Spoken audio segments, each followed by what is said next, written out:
A continuación, Noticiero Telesucesos. Clasificación A.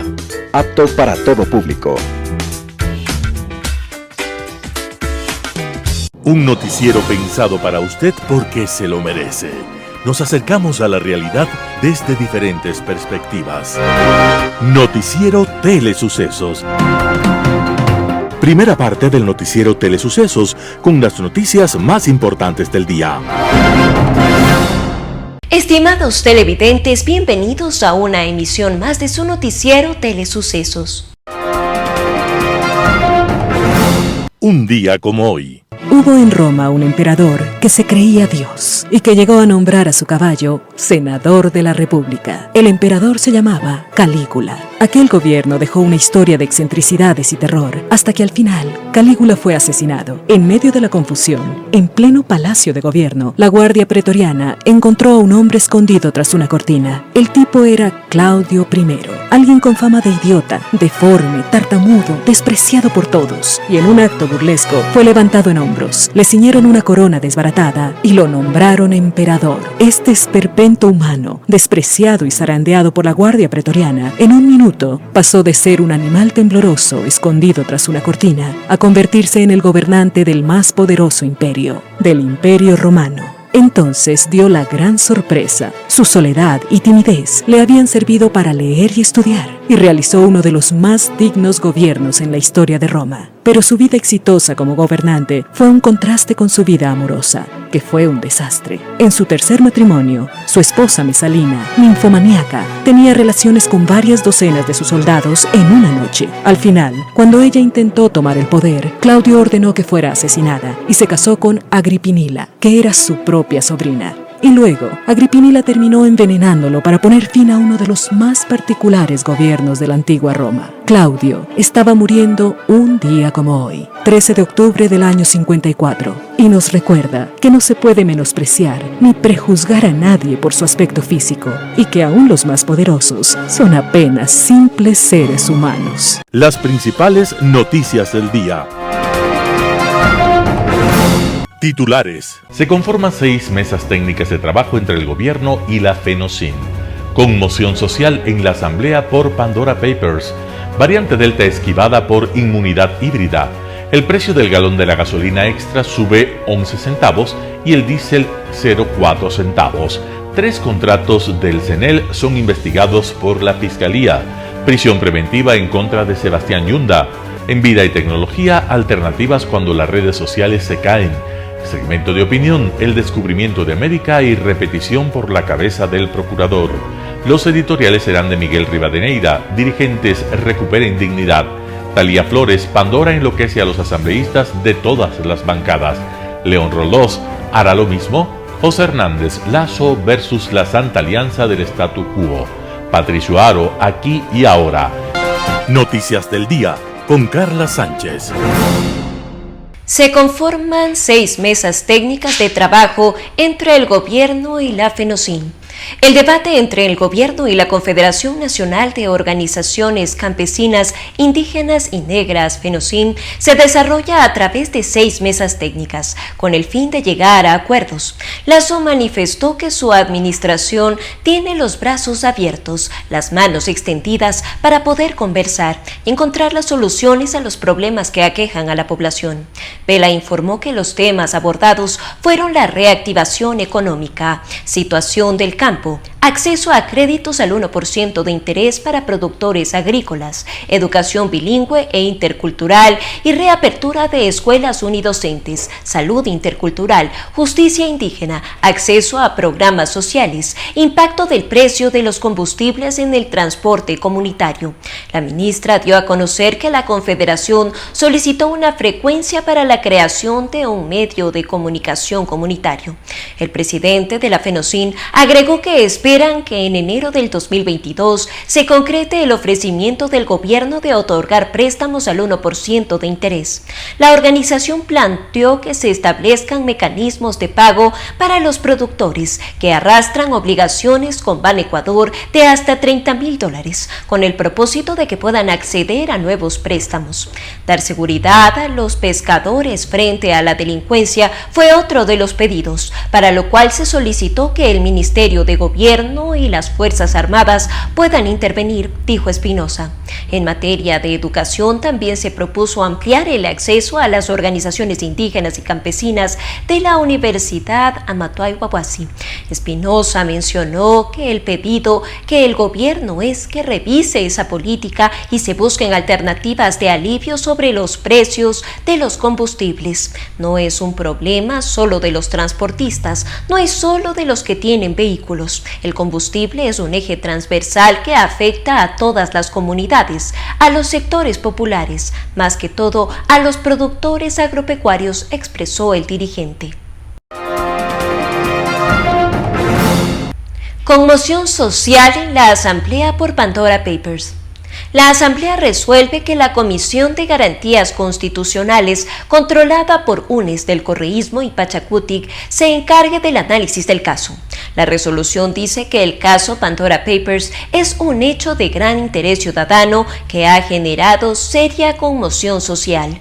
Las reacciones ya aparecieron el pasado 11 de octubre en la primera sesión de Garantías Constitucionales. Virgilio Saquicela, el único representante de la bancada oficialista BAN en esa mesa, advirtió que el caso no podría ser calificado como conmoción social. La Constitución prevé que la Asamblea podrá destituir al presidente de la República por dos causales: por arrogarse funciones que no le competen constitucionalmente previo dictamen favorable de la Corte Constitucional, por grave crisis política y conmoción interna. El procedimiento establece que para proceder a la destitución del presidente, la Asamblea se convocará por sí o por su petición de al menos la tercera parte de sus miembros, 46, a una sesión para conocer en un solo debate el tema. El presidente puede ejercer su derecho a la defensa. Para proceder a la destitución sería necesario el voto favorable de la mayoría calificada, 91 votos, de los integrantes de la Asamblea. De hecho, el legislativo también puede enjuiciar políticamente al presidente en estos tres casos que no alcanzarían con la investigación de los Pandora Papers: por delitos contra la seguridad del Estado, por delitos de concusión, cohecho, peculado o enriquecimiento ilícito, delitos de genocidio, tortura, desaparición forzada de personas, secuestro u homicidio por razones políticas o de conciencia. Variante Delta esquivada por unanimidad híbrida. El infectólogo Washington Alemán, director de la Unidad de Prevención de Enfermedades Infecciosas del municipio de Guayaquil, dijo que la estrategia de vacunación masiva y el alto porcentaje de personas que en algún momento tuvieron contacto con el virus produjo niveles de protección cercanos a la inmunidad de rebaño. El gran porcentaje de vacunación y de personas que estuvieron contagiadas a lo largo de la pandemia hace que toda la población tenga lo que se llama inmunidad híbrida, que probablemente sea mucho más potente frente a diferentes variantes, incluida la Delta, dijo. Fernando Espinosa, director del laboratorio de la UES, coincide con que la suma de los vacunados y de quienes se habían contagiado produjo una respuesta inmunológica robusta frente a la variante, un escudo que aminoró la velocidad de contagios. En Guayaquil, la ocupación de camas de unidades de cuidados intensivos UCI del sistema público y privado cayó por debajo del 10%. El Hospital de los Ceibos, centro centinela para la atención de la pandemia, cuenta con 8 pacientes en hospitalización por el virus y 9 en UCI. El 75% de las camas asignadas para cuidados críticos para COVID-19. El Oro es la segunda provincia con más inmunizados después de Galápagos. En la última semana se han confirmado 53 casos de nuevos contagios y 10 hospitalizados en UCI. Cueva indicó que 7 pacientes con doble dosis de la vacuna se encuentran en cuidados intensivos. Son pacientes con comorbilidades, pero el hecho de estar vacunado no nos libera del riesgo.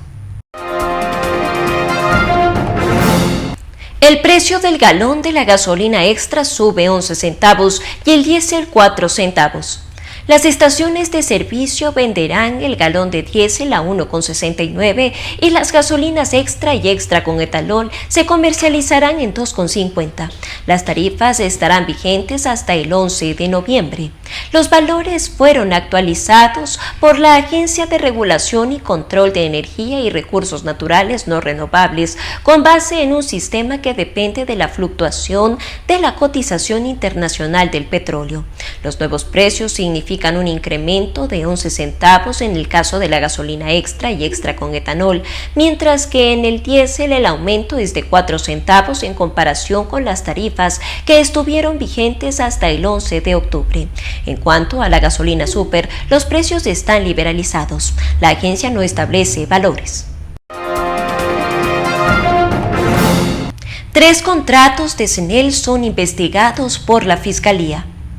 El fiscal César Suárez llegó a la sede de la Corporación Nacional de Electricidad CNEL junto a agentes de criminalística para fijar 3 contratos firmados en abril del 2020 durante la emergencia sanitaria.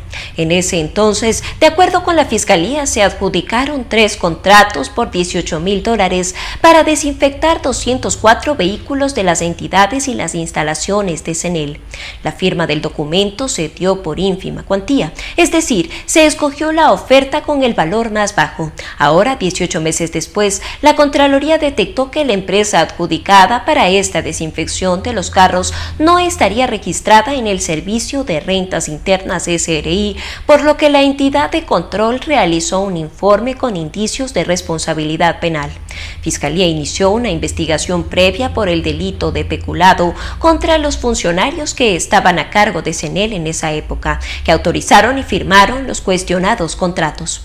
Contraloría determina por ahora responsabilidad solo para 2 personas, pero hay más funcionarios que serían investigados.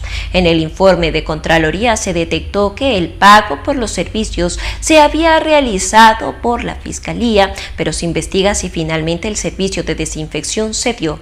Además, se va a solicitar un informe al Servicio Nacional de Contratación Pública SERCOP respecto al procedimiento realizado en esta adjudicación. Prisión preventiva en contra de Sebastián Yunda. El juez Máximo Ortega dictó prisión preventiva en contra de Sebastián Yunda durante una audiencia en el Complejo Judicial Norte. Según las investigaciones, en chats del teléfono de Sebastián Yunda se detectaron presuntos actos de corrupción dentro del municipio de Quito. El hijo del exalcalde Jorge Yunda y 7 personas más están imputados por presunta asociación ilícita. En diligencia que duró 15 minutos, la fiscal del caso, Mónica Tirado, explicó que el implicado no acudió a la presentación periódica ante una autoridad judicial. Esta medida se incumplió desde el 27 de septiembre del 2021. Por esa razón, el magistrado revocó las medidas alternativas a la prisión, pues son insuficientes para garantizar la presencia del procesado en esta causa judicial. Sebastián Yunda se encuentra en Bolivia según un reporte de la Interpol y no ha regresado al país para cumplir con esas disposiciones. Vida y tecnología. Hola amigos, gracias por acompañarnos en este segmento de Vida y Tecnología en su noticiero Telesucesos. Nosotros queremos hablar de un tema que por supuesto a todos nos ocupa y nos preocupa. Es precisamente lo que pasó hace unos días con la caída de varias redes sociales y el revuelo que se armó y sobre todo la molestia que eso genera, ¿no? En primer lugar, fueron Facebook, Instagram y WhatsApp, que son de la misma compañía, pero eso además provocó que otras redes de otras compañías también empezaran a generar problemas. Y ahí es donde nosotros decimos, el mundo está conectado y el mundo está conectado para bien y para mal. Cuando pasan estas cosas, ¿qué es lo que debemos pensar? Primero que hay que tener siempre alternativas. Y nosotros les hemos comentado en varias oportunidades que para mensajería de persona a persona, por ejemplo, así como es WhatsApp, una de las redes más populares en el Ecuador y en grandes países del mundo, ¿qué es lo que podemos hacer? Primero, siempre tener otra alternativa ya conectada. ¿Por qué? porque eso primero te permite comparar cuáles son las ventajas y las desventajas de unas y otras. Los temas de seguridad siempre están presentes. Entonces, si tienes WhatsApp y se te cayó WhatsApp, ¿qué puedes hacer? Bueno, tener Telegram o tener Signal. Son dos aplicaciones similares a WhatsApp, con ciertas características particulares en cada una de ellas, pero que te permiten estar conectado. La segunda es cuando tienes, por ejemplo, atado tu estrategia de mercadeo y de venta a Facebook, al marketplace de Facebook, que es muy popular, especialmente para pequeños y medianos negocios. ¿Qué es lo que puedes hacer en este caso? Siempre tener la base de datos de tus clientes en tu computadora. ¿Por qué? Porque te permitiría mantenerte conectados con ellos de una manera ágil. Por ejemplo, si es que alguno quería escribirte, hacerte un pedido, o tú tenías que entregar algo y resulta que el contacto estaba en la red social, ¿qué hacer? Entonces, siempre tener tu propio respaldo. Y eso es algo que nosotros les hemos comentado aquí. Tienes un pequeño negocio, estás emprendiendo con alguna actividad. No es caro, no es complicado tener un CRM, que es la herramienta que te permite mantener el contacto con tus clientes, o simplemente una base de datos en una tabla como Excel ya te permitiría mantenerte en contacto. Pero más allá de eso, de lo que nosotros les queremos hablar siempre es de tomar precauciones, que la información siempre tiene que ser nuestra. ¿Y cómo resguardar nuestra información? Es tener respaldos propios, es decir, la base de datos de los clientes, la base de contactos personales en otra aplicación que te permita mantenerte en contacto, y recordar una cosa que para muchos fue novedad el día en que se cayeron las redes, y era que todavía se puede levantar el teléfono y llamar por la versión clásica. Entonces, eso que a algunas personas les pareció fuera de lo común, porque las llamadas telefónicas también las hacen a través de WhatsApp, resulta que el teléfono todavía está funcionando y es una herramienta que nos permite mantenernos en contacto, que es lo que nosotros siempre esperamos. Muchísimas gracias por su atención y esperamos contar con su presencia en una próxima oportunidad. Un panorama de noticias para su estatura intelectual.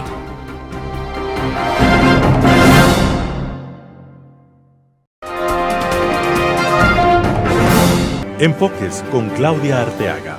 Gracias por estar con nosotros semana a semana aquí en el Noticiero de Telesucesos. Hoy vamos a hablar sobre una fecha, el 12 de octubre.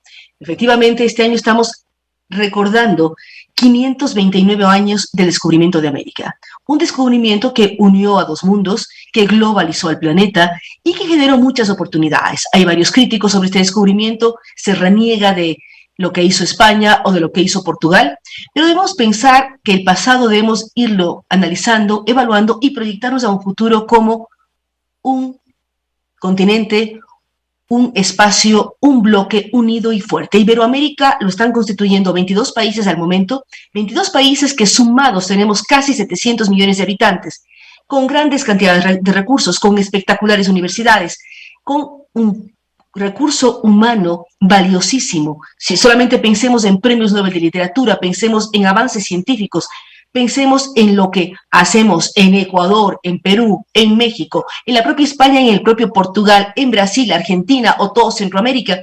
Tenemos muchísimo que ofrecer al mundo y más aún si logramos unirnos.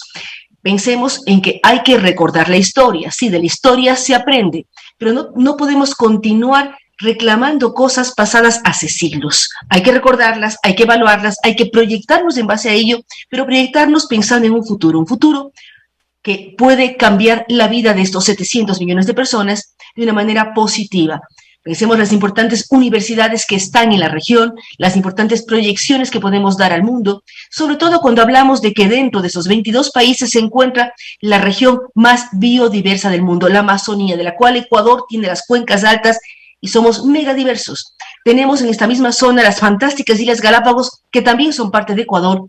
¿Por qué no hacer un acuerdo, hacer un encuentro de diálogo, de consensos, de proyecciones, que vaya más allá de un gobierno de un momento, sino que nos proyecte como región, como bloque iberoamericano, que estaremos a los dos lados del Atlántico, pero también estamos en toda la costa del Pacífico? Podemos convertirnos en una real potencia si trabajamos unidos. Cumplimos los sueños de los libertadores de unir a América, de unir Iberoamérica, que tenemos la ventaja de tener un mismo idioma, el idioma español, el idioma portugués en dos países importantísimos como Portugal y Brasil, pero podemos demostrar al mundo la fuerza, el poderío y que tenemos el mejor recurso humano del planeta. Así es que pensemos con otros ojos lo que fue el 12 de octubre, este encuentro de dos mundos, este encuentro que permitió conocer y saber que la Tierra era redonda.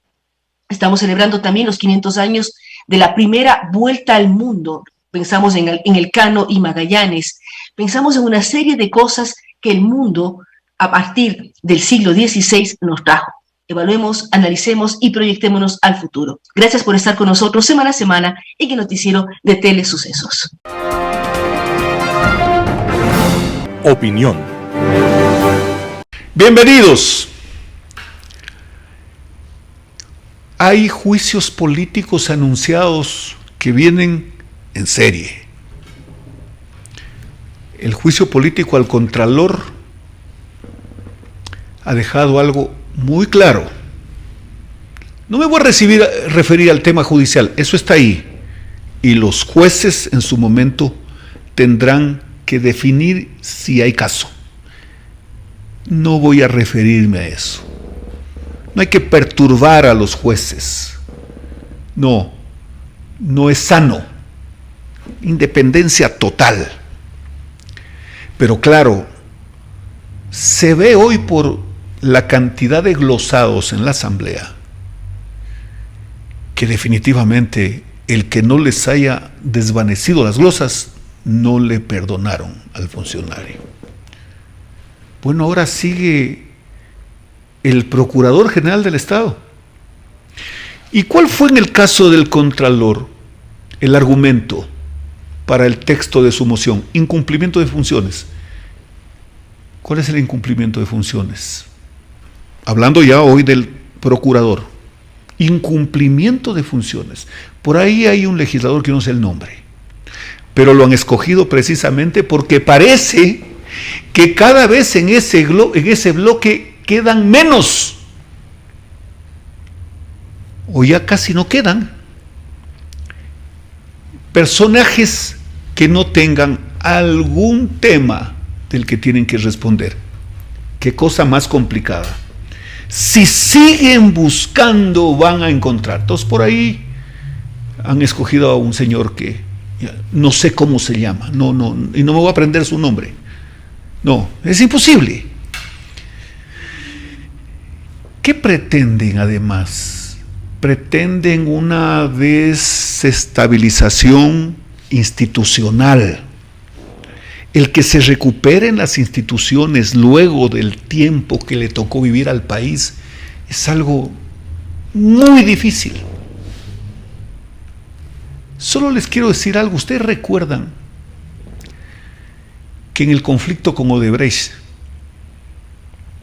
se dio un arbitraje, había un arbitraje en trámite, por supuesto, en la Corte, en la Cámara de Comercio de Ambato.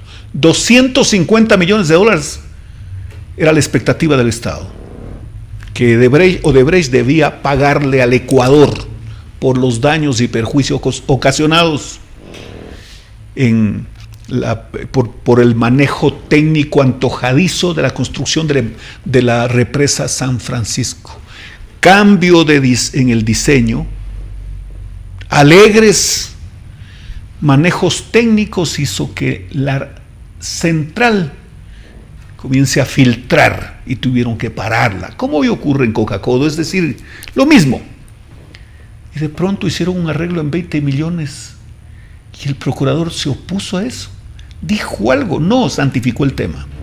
Pero sigamos con el procurador don Íñigo Salvador, que de paso, no sé si cabe que pueda decir, pero ya no puedo, es imposible que lo evite. De paso, les comento, para no decir, les advierto, que les va a dar, pero porque además, pues no, o sea, es un personaje que no ha estado y no tiene de qué preocuparse en su vida, ni el de su pasado, ni el de sus ancestros. Tiene categoría y tiene fuerza y talento para enfrentarlos, por lo que lo he escuchado.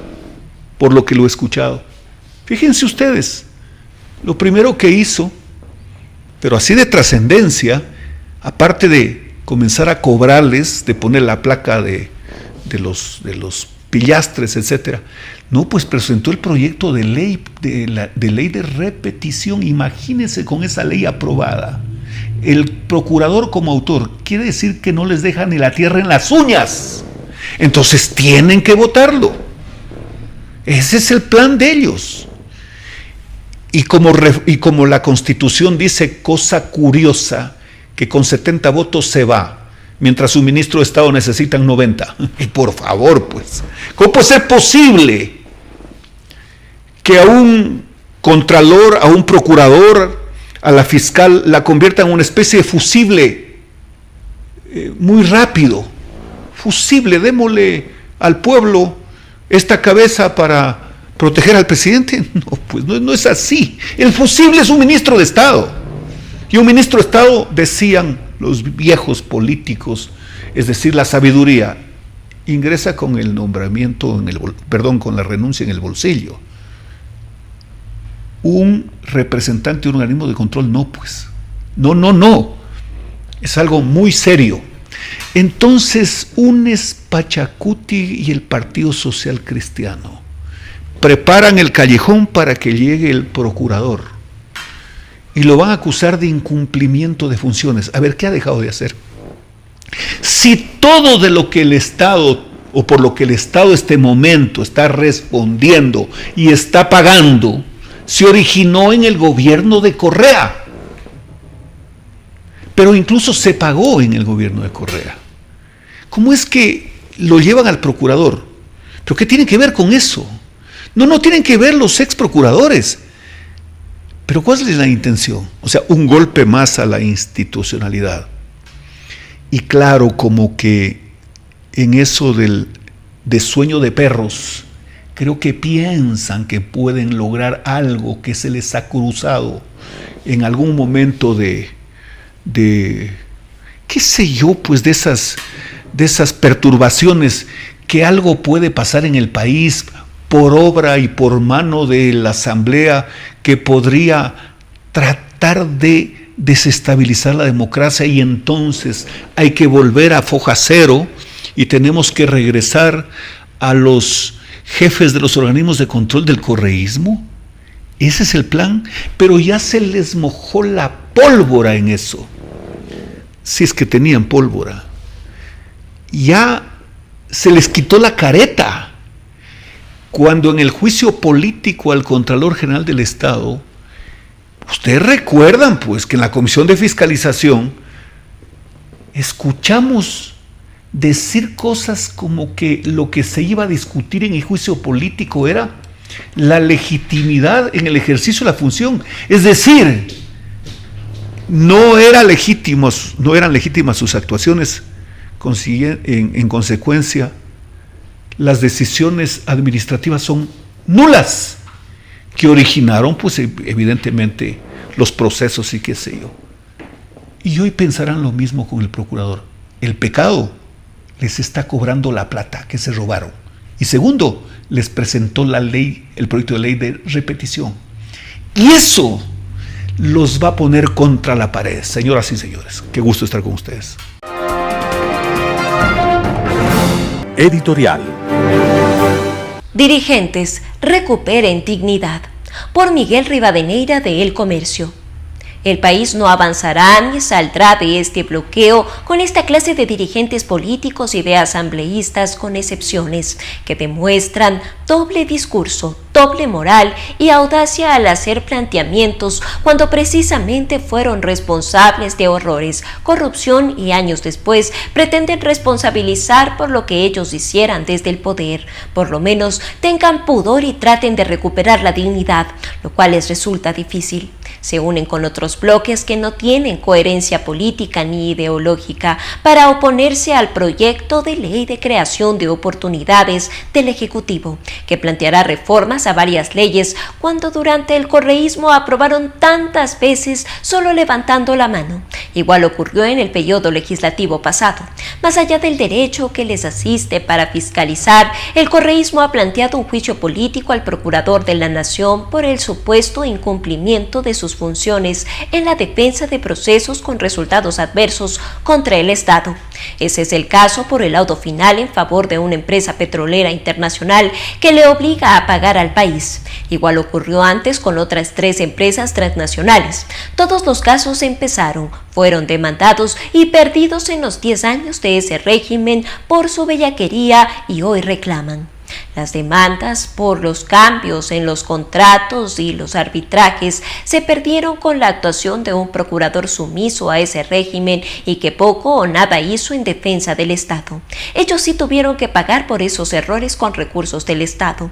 En el fondo mantienen el odio que durante una década se sembrara y al procurador no lo van a obligar por haber sido acusador en el caso Sobornos 2012-2016 de Odebrecht, que llevó a la sentencia condenatoria de 8 años contra el expresidente prófugo, el exvicepresidente y otros exaltos funcionarios de ese régimen que están en la cárcel. Para registro histórico, en el exterior del Palacio de Gobierno está la placa con los nombres de los condenados. El país no puede mirar impasible que en medio de las angustias por falta de empleo, la crisis económica y social, los altos niveles de violencia, inseguridad y narcotráfico, existe una clase dirigente y asambleístas indiferentes que siguen haciendo lo que quieren, en medio de actos de corrupción de una parte de sus miembros. Con estas y otras cosas intentan distraer y no han tenido la valentía de actuar oportunamente y autodepurarse. Si bien una de las fallas del Ejecutivo ha sido y es no comunicar bien de manera clara y oportuna, no es menos cierto que resulte infructuoso tratar de llegar a acuerdos con quienes no quieren acuerdos y solo demuestran su oposición por oposición, en búsqueda del fracaso que no será del gobierno de turno sino del país. Ellos sí desinforman, intentan imponer las mentiras, como lo hicieron antes. Por Miguel Rivadeneira de El Comercio. Pandora enloquece a los asambleístas de todas las bancadas. Talía Flores, primicias. Los Pandora Papers son el pretexto que faltaba para quienes se hicieron con la dirección de la Asamblea Nacional y el control de las comisiones legislativas permanentes, y aquellos que se quedaron por fuera se reencuentren con un objetivo común, el derrumbe del gobierno de Guillermo Lasso. Cuando más débil estaba la Asamblea, acosada por sus propios hierros y las trapacerías de algunos de sus integrantes que cobran coimas y cargan a cuestas cuantiosas glosas confirmadas, hoy se muestra poderosa y desafiante. Los legisladores se aprestan a encender el debate hasta convertir a las curules en campo de batalla donde se embestirán, como carneros, con el reducido bloque oficialista. Así de grave es lo que está pasando en la legislatura, aunque no quieran admitirlo quienes desconocen los entresijos de la política nacional o aquellos que prefieren hacerse los desentendidos, incrédulos porque el país está, otra vez, en un abismo democrático. La trama ha sido urdida con una habilidad digna de mejor suerte porque no se ha visto esfuerzo parecido para encontrar salidas a las difíciles condiciones económicas y sociales, pero sí para saltarle a la yugular al mandatario. Comenzó por la filtración de los Pandora Papers del Consorcio Internacional de Periodistas de Investigación, que nombra al presidente Guillermo Lasso por una transferencia de acciones y activos de entidades panameñas a 2 fideicomisos en Dakota del Sur, Estados Unidos. Tan eufórica se puso la oposición que no atinó a reaccionar, porque quien mueve los hilos de esta suerte de nueva mayoría legislativa primero se concentró en echar veneno contra el mandatario por Twitter desde Bélgica, demostrando que, por su cinismo, ya no puede con su alma. Pero la estrategia les ha funcionado hasta hoy. El primer logro ha sido arrancharle la investigación a la Comisión de Fiscalización y Control Social que preside Fernando Villavicencio para entregarla a las de Garantías Constitucionales, Derechos Humanos, Derechos Colectivos y la Interculturalidad que preside Fernando Cabascango de Pachacutic. La propuesta de cambio del orden del día para conocer el tema provino de Ronnie Aliaga de UNES y tuvo 105 votos a favor, aunque ello implique desnaturalizar la razón de ser de la Comisión de Fiscalización, que ha demostrado además eficacia. En la resolución se apeló a la Ley Orgánica de la Función Legislativa porque el caso se considera un hecho de gran interés ciudadano y ha generado seria conmoción social. Así, el escenario está montado. Habrá comparecencias y de seguro el presidente Lasso será convocado a la comisión, que tiene 30 días para presentar un informe al Pleno. Serán días trepidantes porque todos querrán lucirse, mientras que el margen de maniobra del Ejecutivo es mínimo, ya que la mayoría se ha juntado en su contra. ¿Qué informe hará una comisión conformada por legisladores de Pachakutik, el correísmo y el Partido Social Cristiano, y en la que creo no tiene representante? Se trata de una comisión al mando de Fernando Cabascango, quien califica a octubre de 2019 como glorioso. ¿Qué margen de maniobra tiene el primer mandatario para evitar un probable juicio político que parecería ser lo que buscan algunos? Un acercamiento al Partido Social Cristiano, que tiene la sangre en el ojo desde que le soltó la mano en mayo, luego de haber trabajado en la campaña y ganado las elecciones con ellos, luce imposible. Con Izquierda Democrática tampoco habría probabilidades luego de que firmara un documento junto al socialcristianismo, Pachakutik y UNES, desafiando a Lasso a llamar a consulta popular después de que el CAL devolviera la mega ley de creación de oportunidades. Con el correísmo, cuyo objetivo único es tener una comisión de la verdad y deshacer las sentencias de presos y prófugos que saquearon el país, es impensable, incluso si se apela al asesor político más célebre de todos los tiempos, Nicolás Maquiavelo, quien en El Príncipe escribió no solo cómo hacerse del poder, sino cómo conservarlo, concluyendo que solo el resultado justifica la acción, o sea, que el fin justifica los medios. La experiencia de un acuerdo con Pachakutik para elegir autoridades legislativas no ha podido ser más decepcionantes. Sería necio confiar nuevamente en ellos. Por si fuera poco, Carondelet tiene un déficit de comunicación que fastidia, porque refleja un desenfoque de quienes se creen estrategas, en un dislate contratar influyentes para que saturen redes cuando lo que les falta es pedagogía y además territorio. El mundo político no está solo en las redes, sino en las calles. Al bloqueo de la Asamblea hay que sumar los disparos, aunque con carabina de feria, de dos ex candidatos presidenciales, Andrés Arauz, quien pide la renuncia de Lasso, y Yacu Pérez, que quiere una investigación penal de la Fiscalía. Puede que no den en el blanco, pero hacen ruido en el plano político. La estrategia de desgaste es nutrida también por francotiradores como el ex asambleísta Luis Fernando Torres del Partido Social Cristiano, quien el domingo escribió en Twitter a propósito del discurso de Lasso en Guayaquil que para que el gobierno ya ha comenzado la cuenta regresiva. La historia de los Pandora Papers está por ser escrita, pero en democracia lo que cuentan son los votos, y en la Asamblea el gobierno tiene menos de 30 de los 137 legisladores. ¿Se jugará con una consulta popular o usará la ruleta rusa de la muerte cruzada, con la que podría cometer suicidio político junto a muchos asambleístas que jamás volverían a ser elegidos? La mitología griega dice que la esperanza es lo único que quedó cuando Pandora abrió la caja y salieron todos los males del mundo.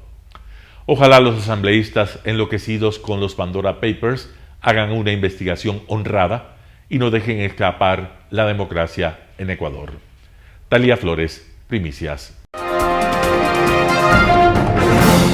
¿Hará lo mismo? Por León Roltós de El Universo.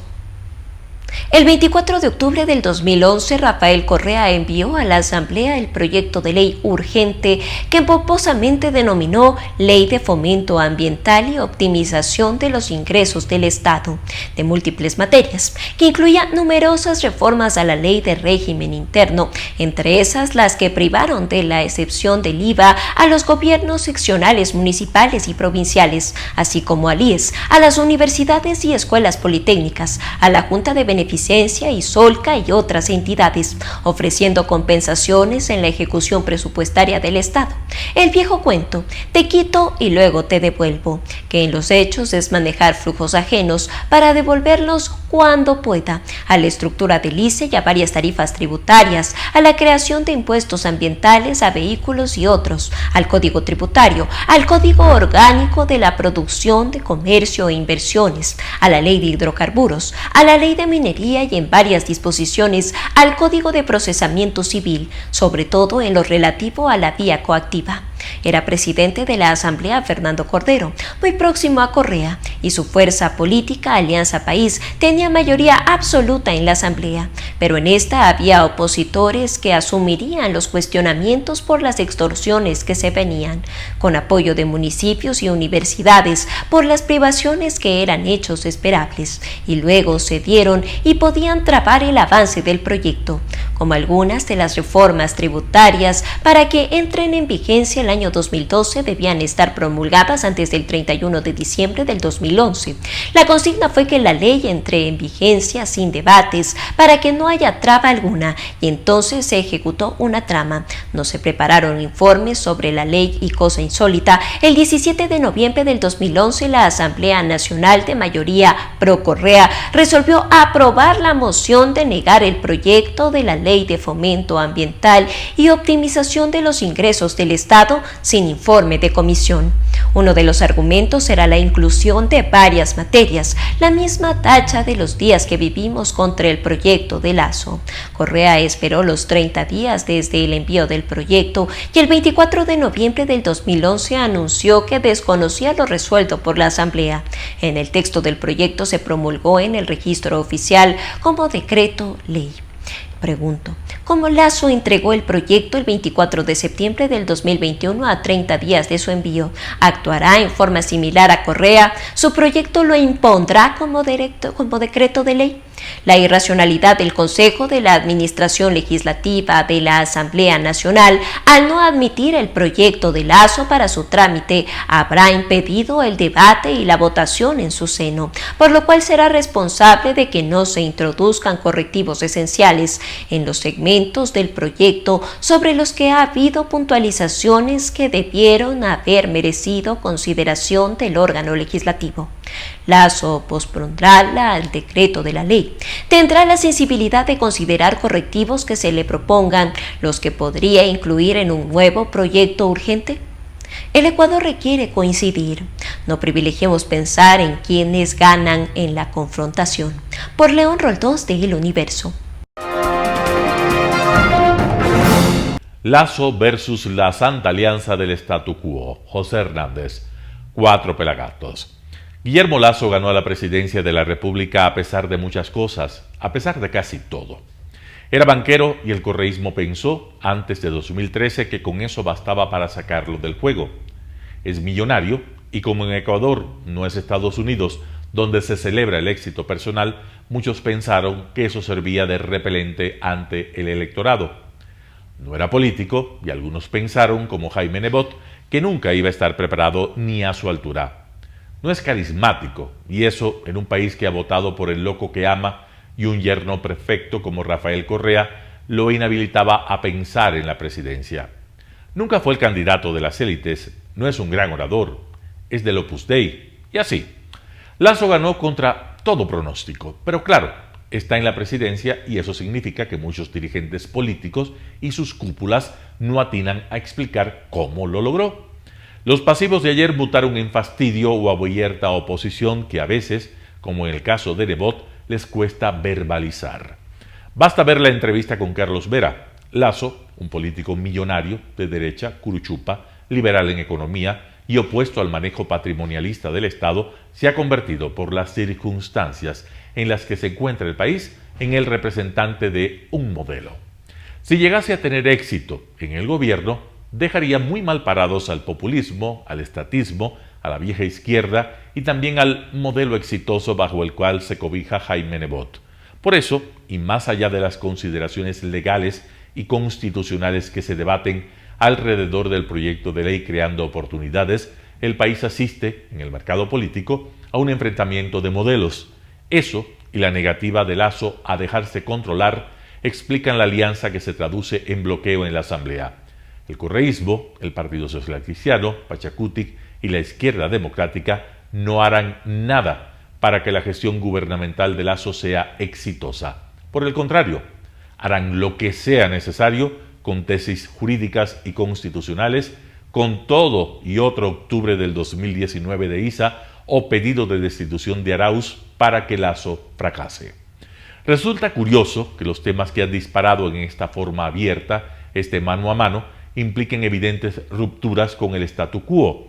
Y más curioso aún que sea Lasso, un político de derecha y del Opus Dei, quien esté preconizando que el país entre resueltamente en la contemporaneidad, un rol que se supone debía asumir sobre todo la izquierda y el mal llamado progresismo.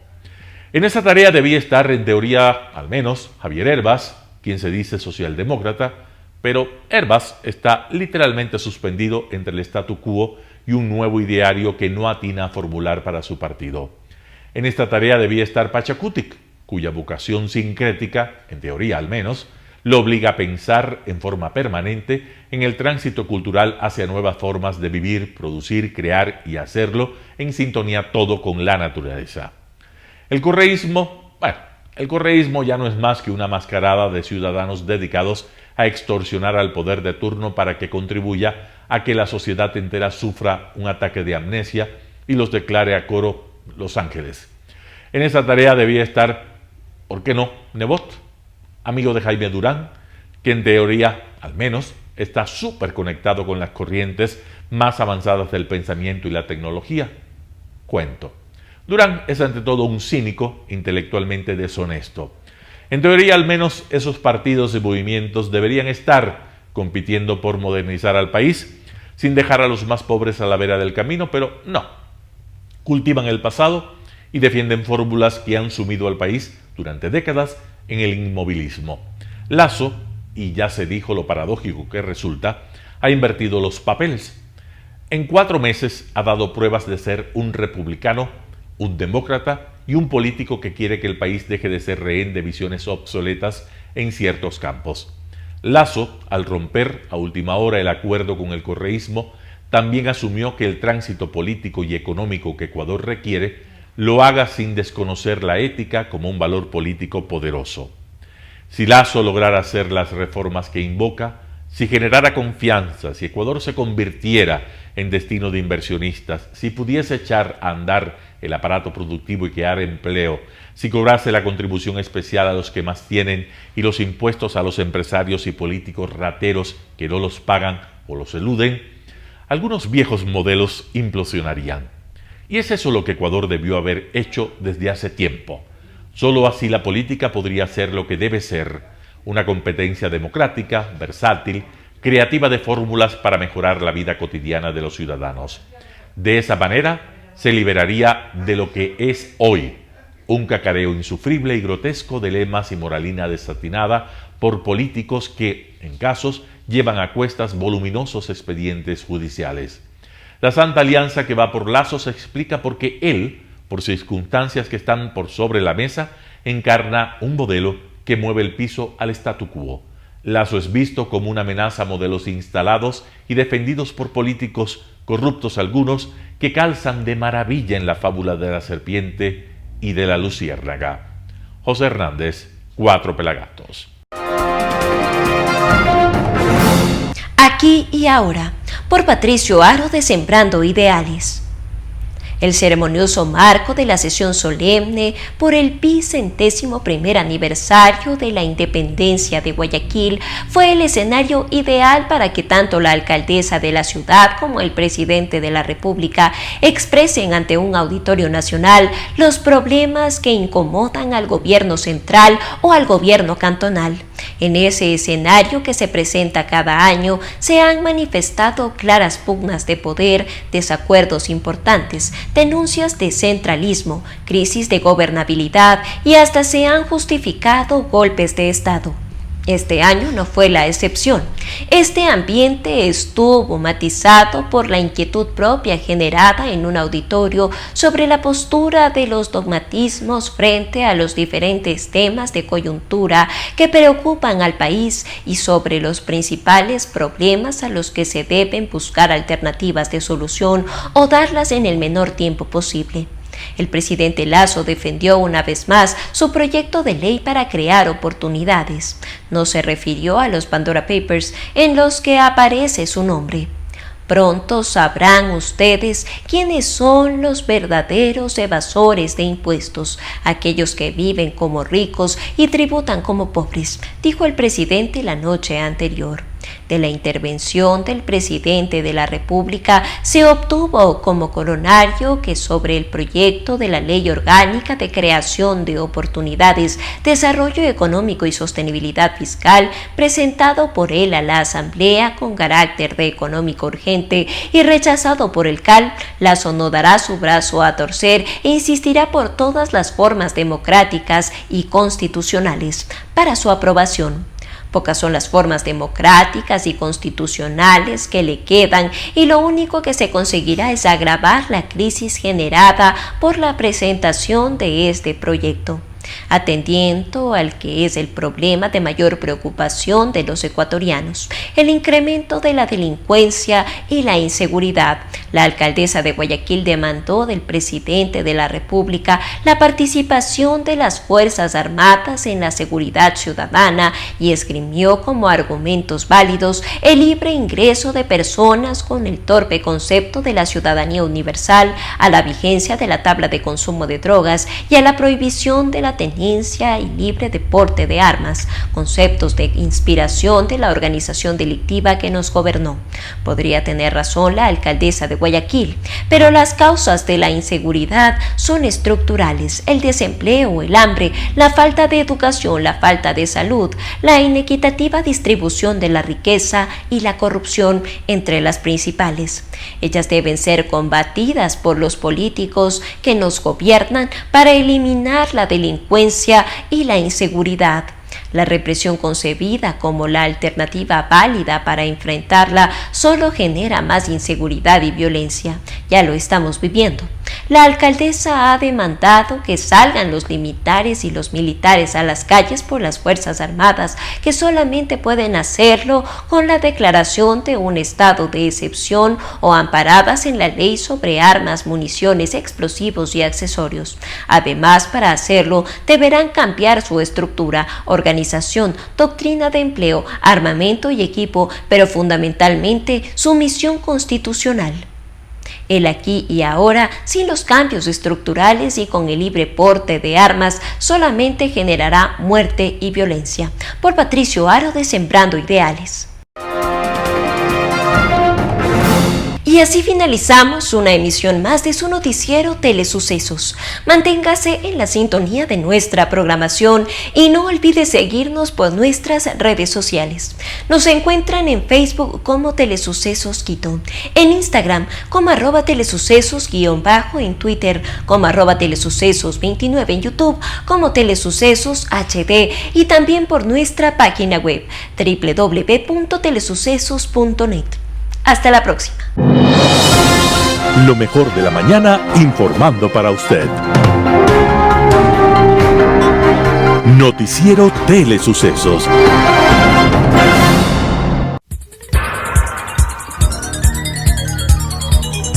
Las opiniones vertidas en este espacio por la producción y dirección del programa son de exclusiva responsabilidad de sus autores y de quienes intervienen en ellos.